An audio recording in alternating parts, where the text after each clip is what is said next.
today, let's continue with the beginning of our conclusion. We have 2 more weeks on this, and then we will round up and go to a new topic. So let's round up this one this week, and next week we'll have 1 more week, and we'll be over on servanthood. So we look at number 6, joyfulness. Read with me, please. So let us do this and finish within 30 or 40 minutes. Joyfulness. So let's begin from joyfulness. So number 1, we learned what? Availability. Number 2, we learned what? Humility. Number 3, we learned what? Knowledge. Number 4, endurance. Number 5, the fear of God. Though all of these are great, but the greatest one among those 5 is what? The fear of God. When a man have the fear of God, it is the beginning of wisdom, the Bible said. Joseph, speaking to Potiphar's wife, when the wife seduced Joseph, Joseph said, I am not afraid of you, but I fear God. Amen. Amen. Paul said it is this fear that keeps me back from sin. Now let us look at number 6, joyfulness. So when we serve the Lord, we serve God through availability. We serve God through humility. We serve God through knowledge. We serve God through endurance. Because it is a long journey. Amen. Amen. We serve God through the fear of God. And then we serve God now, number 6, through what? Joyfulness. What is joyfulness? Read with me. Joyfulness in servanthood is the pleasure of serving the Lord Jehovah through his son Jesus with a pleasant heart. What do you understand by the word pleasant? A good heart. A happy heart. A proud heart. Amen. Joyful heart. A joyful heart. Read with me. This joyfulness creates excitement in your soul. And it gives you this feeling of satisfaction with the desire of wanting to do more. When there is joy in your heart, you want to do more. When there is satisfaction in your soul, you want to do more. The moment your joy level begins to decrease, you begin to go back from serving the Lord. That is why you have some people in some time of their life, they were way up here in serving God. And now they are down there in serving God. Where did it go wrong? The level of their joy dropped down. So now I'm going to show you when the level of your joy drops down, serving God becomes a burden instead of a pleasure. Amen. Now let me show you where it goes here. I'm going to show you. Look, let me try to explain this in another way through the words of David. Psalm 122 verse 1. What did David say? I was glad when he said unto me, let us go into the house of the Lord. He said, I was happy because it was time to go to the house of the Lord. He said, I was jubilant because it was time to go into the house of the Lord. If you are truly saved, I mean saved, because you have some people who go to church but they are not saved. They go to church but they are not saved. When they die, they are not going to heaven. Because going to church does not make you a believer. So what happened? David said, I was glad. When it was time to go to church, what was he trying to say? Whenever you are truly saved, you always have the joy of salvation. Amen. You are excited for God. You want to go to church every day. You are there for God. If they say pray, you are willing to pray. If they say give, you are willing to give. You are just ready to do whatever because your first love has overwhelmed you. Amen. And then if you find out as the days goes by, you begin to go back. And Jesus said in the book of Revelation, he said, go back to your first love. Where you first met me, go back to that place. Where you used to desire to come to me, go back to that same place. Hallelujah. That is where God wants us to be. Go back. David said, I was glad because it was time to go to the house of God. Amen. Let me show you what is going on. This, give with me. This is the joyfulness that takes hold of the soul.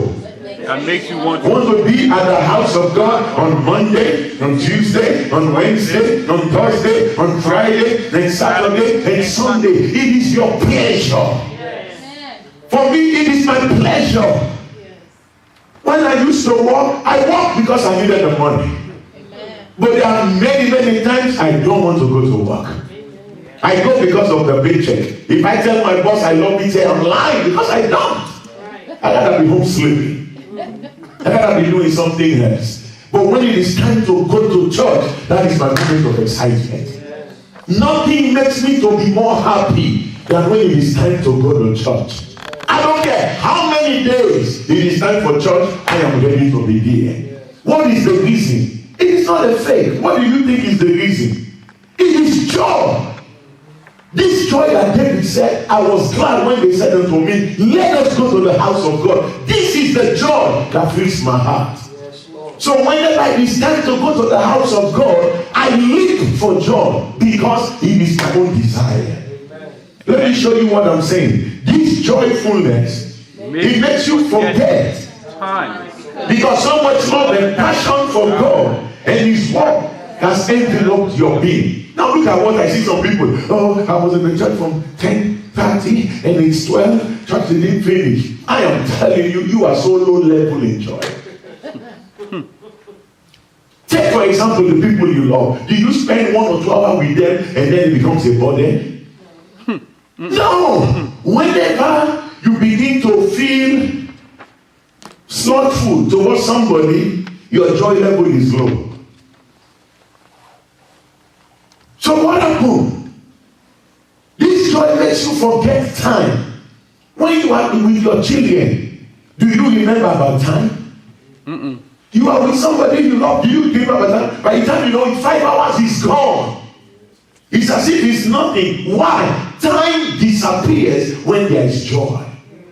Come on, say with me, say time. Time disappears when there is joy. When there is joy. I'm going to teach you the wisdom of God. That is why you come to Bible study, to learn the ways of God. Read with me. The house of God becomes your longing and not your dreading.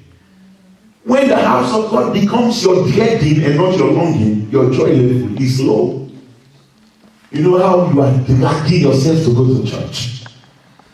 You are dragging yourself to pray. Dragging yourself when it comes to the things of God. Your joy level is low. When joy fills your heart towards God's service, it becomes a pleasure to serve God and not a burden. Come on, somebody say amen. Amen. It becomes a pleasure and not a burden. Come on, say amen. Amen. Read with me, let's go quickly. It is of necessity to possess the joy of service, as commanded by the Lord your master and your maker. Psalm 100 verse 2. What did the Bible say? Serve the Lord with gladness. He said if you are going to serve God, you must serve Him with what? Gladness. He said serve the Lord with gladness. What is gladness? Happiness. What is gladness? Joyfulness. What is gladness? Pleasure. What is gladness? When you say I am glad, how do you feel when you are glad? Excited. You are excited. And then what again? When you are happy, the things you do, you are jumpy. When you are excited, it takes away sleep from your eyes. Have you seen, you bought some new clothes and some new shoes and you want to go show it off? It's like you cannot wait for money to come. Or you bought a new car, you cannot wait for that car to come. What happened? It brings a back excitement. That is the same thing with the kingdom of God. When joy is in your heart, it creates excitement to serve God. You are happy, you are joyful, you are jumpy, you are edgy, you are full of sugar and energy because it is excitement. Come on, say amen. Amen. Now let us look at this scripture quickly. 1, 2, 3, go. Some time ago, some people that serve the Lord Jesus were beaten and shamefully treated by others. In the public, After such humiliation, the devil and the enemies expected those individuals to be sorrowful, lamenting and miserable. It became the opposite, and this is what the scripture records. Acts chapter 5, verse 40 to 42. Please read with me. And to him they agreed. And when they had called the apostles and beaten them, they commanded that they should not speak in the name of Jesus and let them go. Verse 41. And they departed from the presence. Somebody say rejoicing. Rejoicing. Look at what the Bible now says. They were beaten, but they left rejoicing. Why? That they were counted worthy to suffer shame for his name. These are men that are happy, women that are happy. They were rejoicing because they suffer shame for the name of God. He says, and daily in the temple and in every house, they cease not to teach and preach Jesus Christ. So you expect after they have been through such shame, they decided to be like, oh God, you understand, I've done my best for you. I can't go through this no more. No, the Bible says what? They could not stop. They kept moving on. What is this reason? Joy keeps you going. This joyfulness in service is genuinely needed in your heart, and it cannot be. Oh, come on. Somebody say, cannot be faked. It cannot be faked. You cannot fake it. It is a root that takes account in your soul. Once you fake it, I promise you, it's a matter of when before you go away. Good. It cannot be faked, or you will become what? What did I say? A backsliding casualty.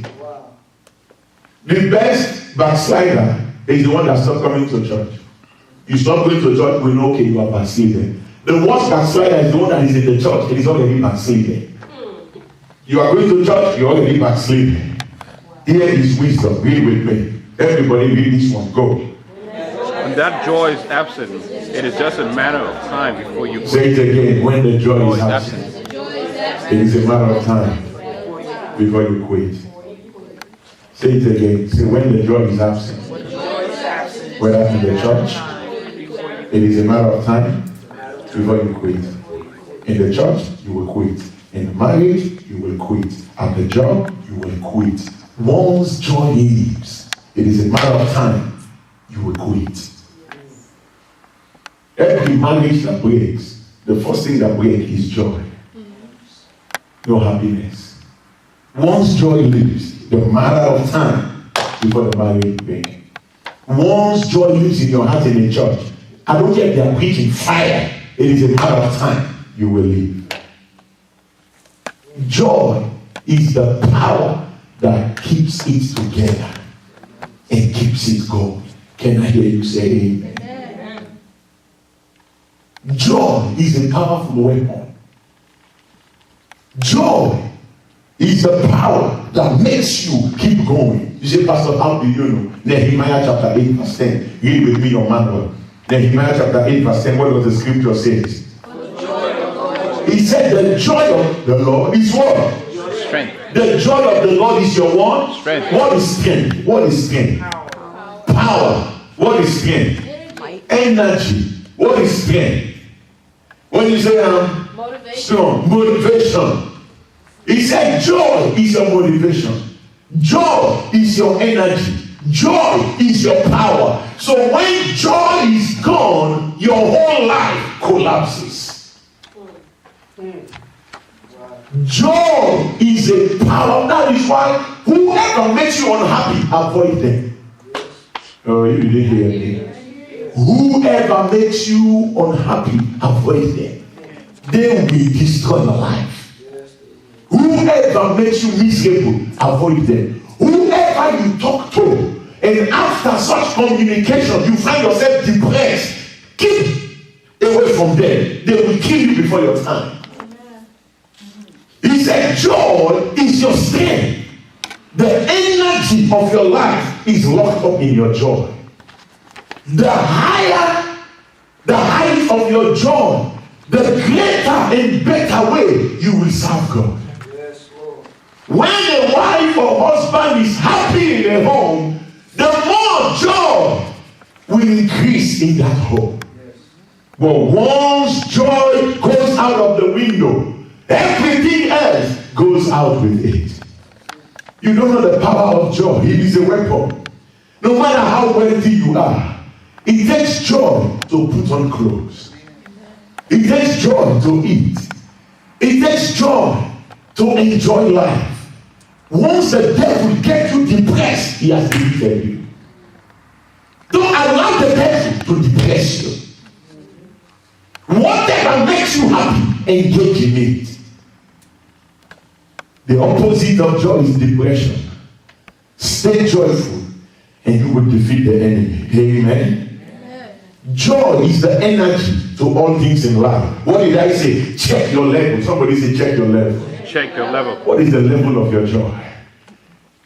Those that are married here, what is the level of your joy? Those that have the job or whatever it is, what is the level of your joy? Those that goes to church, what is the level of your joy? Joy will make you serve God in a better way. Can I hear you say amen? I remember some years ago when I just got saved within 6 months and I was full of joy, happy in my soul. I did not even know what was going on. And one day it was raining. When I mean raining, African rain, those of you that know what I'm saying. And then, me and one of my young brother, my first convert, Brother Alfred, and it was raining, we did not have no car. And then the people that had car, even those that have car, have to wait because of the rain. Man, after Bible study, my pastor was teaching, and I was happy, excited in my soul because of the rain.